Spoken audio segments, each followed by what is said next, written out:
मकर, कुंभ और मीन राशि का हाल बताता हूँ। मकर राशि के लोगों को इस दिन लाभ की थोड़ी सी कमी रहेगी, लेकिन विद्यार्थियों के लिए बहुत अच्छा समय। इस दिन की गई पढ़ाई, बनाए गए नोट्स आपको बहुत लाभ देंगे, इसलिए जम के मेहनत करें, आगे बढ़ने की कोशिश करें, लाभ होगा। इस दिन आत्मविश्वास थोड़ा सा डोलेगा ज़रूर, लेकिन डोलने मत दीजिएगा। इस दिन यदि आप किसी विशेष व्यक्ति से मिलने जा रहे हैं, इंटरव्यू आदि कोई करने जा रहे हैं, तो आपको लाभ अवश्य होगा।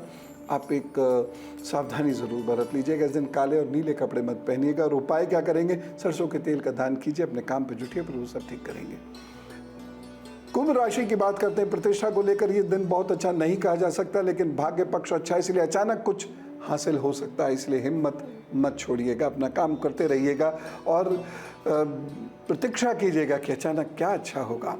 एक सावधानी इस दिन ज़रूर बरतनी है। इस दिन बहुत सोच समझ कर लोगों से बात कीजिएगा। ख़ासतौर से यदि आप कुछ लोगों के बीच में कोई भाषण आदि दे रहे हैं तो बहुत सोच समझ कर बोलिएगा, अन्यथा हानि हो जाएगी। उपाय क्या करेंगे? पहली चीज़ तो यह, आप मेहनत बहुत करें। इस दिन अपना काम मुस्तैदी के साथ करें और कुछ ऐसा ना करें कि आपको कोई टोके, और उसके साथ साथ आप किसी फल का दान अवश्य कर दें किसी ज़रूरतमंद व्यक्ति को। अब इसका मतलब ये नहीं है कि किसी लीची किसी को दान कर दिया आपने, मतलब ठीक ठाक हो जिससे दूसरा व्यक्ति आनंद ले सके। देखिएगा, भला होगा आपका। मीन राशि की बात करते हैं। मीन राशि के लोगों के लिए ये दिन थोड़ा सा कमज़ोर है, भाग्य पक्ष कमज़ोर है, इसलिए आपको मेहनत बहुत करनी है, सावधानी से रहना है। एक सावधानी विशेष रूप से ये रखनी है कि इस दिन किसी की निंदा नहीं करेंगे, इधर का उधर बिल्कुल नहीं करेंगे, अपना कार्य आप करते रहेंगे। एक छोटा सा उपाय मैं आपको बता रहा हूँ जो आपको इस दिन करना है, और वो ये कि चावल और हल्दी का दान ज़रूर कर दीजिएगा। विशेष रूप से आप यदि कोई महत्वपूर्ण कार्य करने जा रहे हो तो ये कार्य अवश्य कर लीजिएगा, लाभ होगा। दिल्ली से मुकेश भारद्वाज जी पूछते हैं बेटी के बारे में। जन्म स्थान है दिल्ली, जन्म तारीख है 7/5/2007, जन्म समय है रात के 11:05। बेटी को गुस्सा बहुत आता है। देखिए, इनका ये जो गुस्सा है ये साधारण गुस्सा नहीं है, ये कमजोरी है दिमाग की। 2-3 चीजें इनसे करा लीजिए। पहली चीज, सुबह सुबह ये व्यायाम खूब करें, खूब अच्छे से थक जाएं, और रात में भी थोड़ा सा टहला करें। दूसरी चीज, दिन में दही इनको जरूर दिया कीजिए। तीसरी चीज, इनकी कनिष्ठा में और अंगूठे में चांदी के 2 छल्ले जरूर पहना दें, एक लिटिल फिंगर में और एक थंब में चांदी के छल्ले जो बीच में से कटे हुए हैं, और सोमवार को इनको ये पहनाएंगे। एक और चीज़ ये है कि इनके साथ इनके माता पिता भी थोड़ा सा खेले, थोड़ा इंटरेक्शन ज़्यादा किया करें, और अश्वगंधा की जड़ को ग्रे रंग के धागे में बांध के इनके गले में धारण करवा दीजिए। बस इतना उपाय इनको करवाइए, क्रोध अपने आप कम होने लगेगा और ये जीवन में अच्छा करेंगे। और अब उन लोगों की बात जिनका है आज जन्मदिन, तो जिनका भी आज जन्मदिन, उन्हें जन्मदिन की बहुत सारी बधाइयाँ, बहुत सारी शुभकामनाएं। सुनिए अपने आगे आने वाले 12 महीनों का हाल। इन 12 महीनों में आप कुछ नया कर सकते हैं, विशेष कर सकते हैं। इन 12 महीनों के अंदर अपनी ऊर्जा से, अपनी शक्ति से, अपने बुद्धि विवेक से आप कुछ बहुत बढ़िया अचीवमेंट्स कर सकते हैं, बहुत बढ़िया कार्य भी कर सकते हैं। विद्यार्थियों के लिए ये बहुत अच्छा समय है। बस अपने आप को वाद विवाद से दूर रखिएगा, क्योंकि वाद विवाद में उलझ जाएंगे तो आपकी हार होगी, आप बहुत परेशान हो जाएंगे। जीतेंगे भी तो बहुत कुछ खो के, इसलिए आप वाद विवाद से स्वयं को दूर रखिएगा। माता पिता, भाई बहनों से अच्छे संबंध बना के रखिएगा। और उपाय के तौर पर बुआ और छोटी बहन को आप कभी खट्टी मीठी चीज़ खिलाते रहा कीजिएगा, या कभी लाल वस्त्र उपहार में दे दिया कीजिएगा। भला होगा, अच्छा करेंगे। ऑल द बेस्ट, जन्मदिन शुभेच्छा। और अब धर्मशास्त्र से, रामायण में अक्सर आपने देखा होगा सीरियल्स वगैरह में कि ये हनुमान जी उड़े और उड़कर लंका पहुंच गए, लेकिन ये सत्य नहीं है। हनुमान जी उड़ते नहीं थे। अब ये कहानी क्या है ये मैं आपको बताता हूं। ये कथा क्या है ये जरा सुनिए।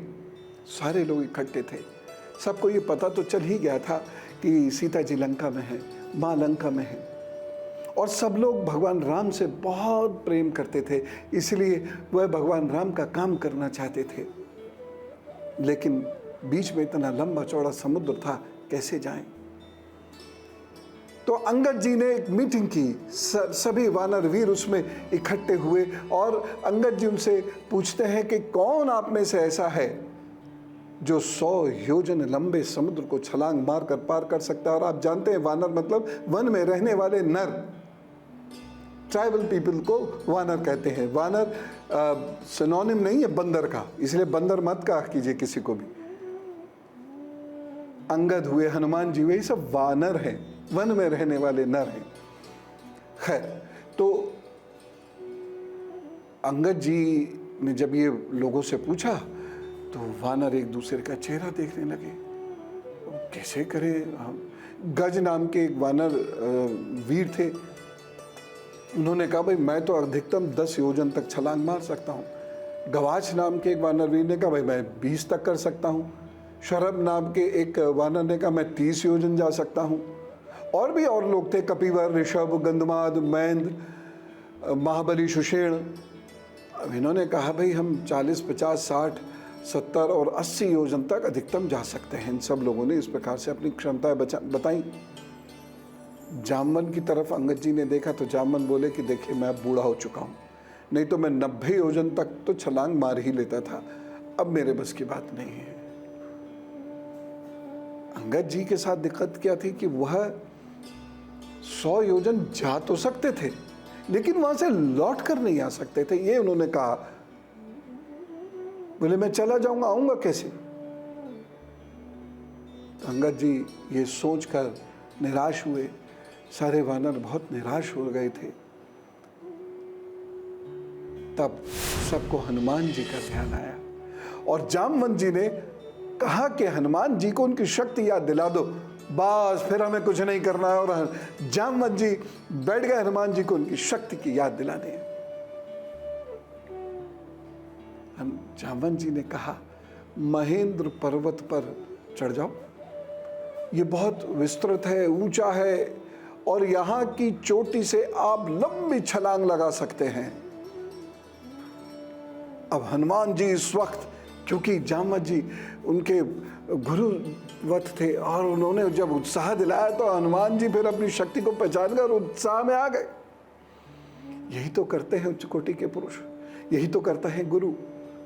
तो हनुमान जी ने स्वयं को एकाग्र किया, महेंद्र पर्वत पर चढ़ गए, वहां भगवान राम का स्मरण किया, अपने माता पिता का स्मरण किया और वहां उन्होंने एक ऊंची छलांग लगाई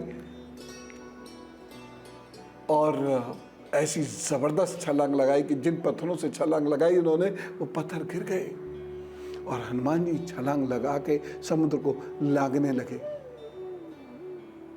आज भी ये पर्वत है, रामेश्वरम में गंधमादन पर्वत कहते हैं इसे। और यहाँ एक बहुत सुंदर मंदिर भी है। इसके बाद हनुमान जी ने एक ऊंचा सा उन्हें टापू दिख रहा था जो जामवंत जी ने उन्हें बताया था, यह है मैनाक पर्वत। हनुमान जी उस पर लैंड कर गए और फिर वहां से उन्होंने अपनी शक्तियों को एकाग्र किया, अपने लक्ष्य को याद किया, राम जी के कार्य को याद किया और फिर एक छलांग लगा के लंका पहुंच गए। इस तरीके से 2 छलांग में श्री हनुमान जी लंका पहुंचे हैं। तो जो सीरियल से हमें दिखाते ना, हनुमान जी ऐसे करके लेटे हुए हैं, गदा यूं कर दी है और पैर उनके ऐसे ऐसे ऐसे ऐसे ऐसे ऐसे चल रहे हैं। ऐसे ऐसे पैर करने से कोई कैसे उड़ सकता है, लेकिन वो सीरियल की बात है, उसे छोड़िए। जो वाल्मीकि, ऋषि वाल्मीकि कृत रामायण कहती है वो मैंने आपको बताया। और इस तरीके से हनुमान जी लंका पहुंचते हैं और उसके बाद की तो कथा आपको पता है और इसी तरीके से वो वापस भी आते हैं। और अब गुरु मंत्र में मैं आपको एक बड़ा अद्भुत उपाय बताता हूं। 13 जुलाई के बाद जो भी पहली बारिश हो उसमें बारिश के जल को शीशे की बोतल में इकट्ठा करके रख लीजिएगा या किसी अन्य बर्तन में जो भी आपको उपलब्ध हो उस बर्तन में उस जल को भर के रख लीजिएगा। ये आपके घर को महका देता है। महकाने से मतलब ये नहीं कि इसके ये परफ्यूम है कोई, महकाने से मतलब है कि यह आपके घर के बहुत सारी परेशानियों को दूर कर देता है। और इसे रखे रहिएगा, इसे रखे रहिएगा। बरसात का जल है, ये सड़ेगा नहीं। ज़बरदस्त चार्जिंग होती है इसमें। और इसे पीना नहीं है, रखे रहने दीजिए इसे। ये आपके घर को सुखी बनाएगा, आपके बिगड़े हुए कामों को ठीक करेगा। तो ये उपाय आप ज़रूर कर लीजिए। और यदि आप साधक हैं तो खूब सारा जल भर के रख लीजिएगा, क्योंकि कभी कभी सोमवार के दिन ओम रुद्राय नमः करके शिव जी का अभिषेक इसी जल से कीजिएगा। थोड़ा सा जल, और किसी और जल में मत मिलाइएगा, बस उसी से कुछ अभिषेक कर दीजिएगा, 8-10 चम्मच। और ये पूरे चौमासा कीजिएगा, यानी पूरा सावन से जो 4 महीने होंगे ये उसमें कीजिएगा। बड़ी उच्च कोटि की साधनाएं आपकी पूर्ण कराएंगे भगवान। ये बहुत काम का जल है, कलह रोग आदि आपके घर के समाप्त करेगा, इसलिए इसका सदुपयोग ज़रूर कीजिएगा। भूलिएगा नहीं, अलार्म लगा के रख दीजिएगा। 13 तारीख को गुरु पूर्णिमा है, और उसके बाद जो पहली बारिश हो सुबह या शाम, ऐसी जगह रख दीजिएगा कि जल वहाँ गिरे आके, ठीक लाभ होगा। आज हमने ढेर सारी बातें की, और ख़ास तौर से बरसात में इम्यूनिटी मजबूत रहे, शरीर का ताकत मजबूत रहे, इन्फेक्शन आपको ना पकड़े, रोग आपको ना पकड़े, इस बाबत हमने बात की। आप और आपका परिवार सुरक्षित रहे, और आपका ये फ़र्ज़ बनता है कि दूसरों को भी ये उपाय बताएं, जिससे वो और उनका परिवार भी सुरक्षित रहे। इस कामना के साथ कि आप खुश रहेंगे, मैं आपको प्रणाम करता हूँ, कहता हूँ राम राम, नमस्कार, भारत माता की जय।